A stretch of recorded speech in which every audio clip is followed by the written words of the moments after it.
Frankenstein is a 1910 film made by Edison Studios.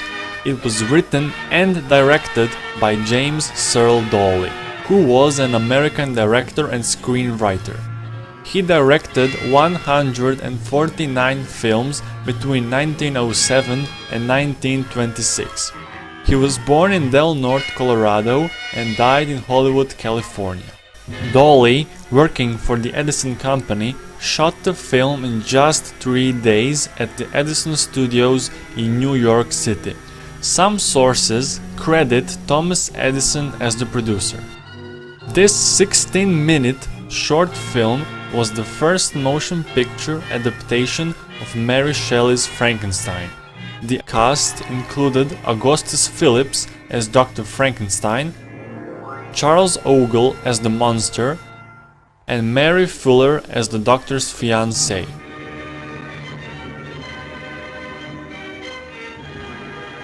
Frankenstein, a young student, is seen bidding his sweetheart and father goodbye as he is leaving home to enter a college in order to study the sciences.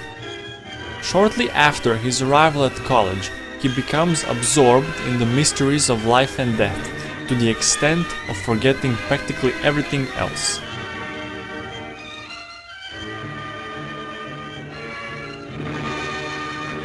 There are some interesting elements herein. The special effects of the monster slowly forming before our eyes are beyond primitive by today's standards, but they were really amazing for 1910. The use of mirrors is equally interesting, with the monster visible in several scenes just through the door-sized looking glass in Frankenstein's bedroom, suggesting the creature may just be a reflection of its own creator.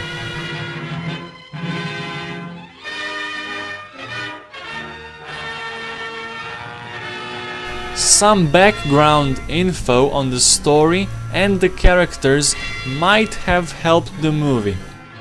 We never learn anything about what led Frankenstein to create his monster, or precisely how he goes about doing so, nor the college he attends or the home he's so eager to return to.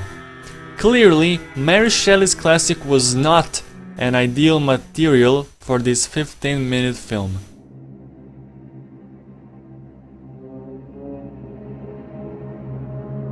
For many years, this film was believed to be a lost film.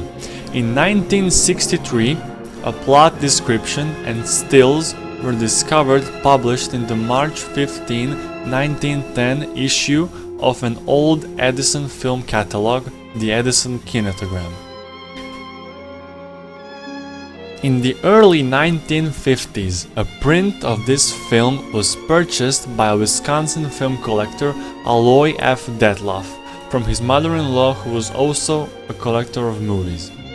He did not realize its rarity until many years later. Its existence was first revealed in the mid-1970s.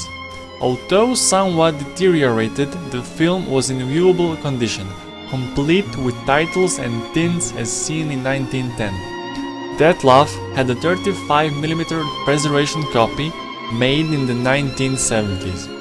He has also issued a DVD release of 1,000 copies. Films of 1910 were much like plays. Close-ups were a no-no, with narratives presented in a succession of fixed camera wide shots that began with someone entering from one side of the frame and concluding after they exited through the other. We never get a good look at Frankenstein's monster, who is only seen in one long shot. Ultimately, what you will see here are the seeds of something far greater. Virtually everything in this Frankenstein, from the special effects, to the scare scenes, to the performances, to the disturbing sexual undertones, formed the basis of what we have come to recognize as horror cinema.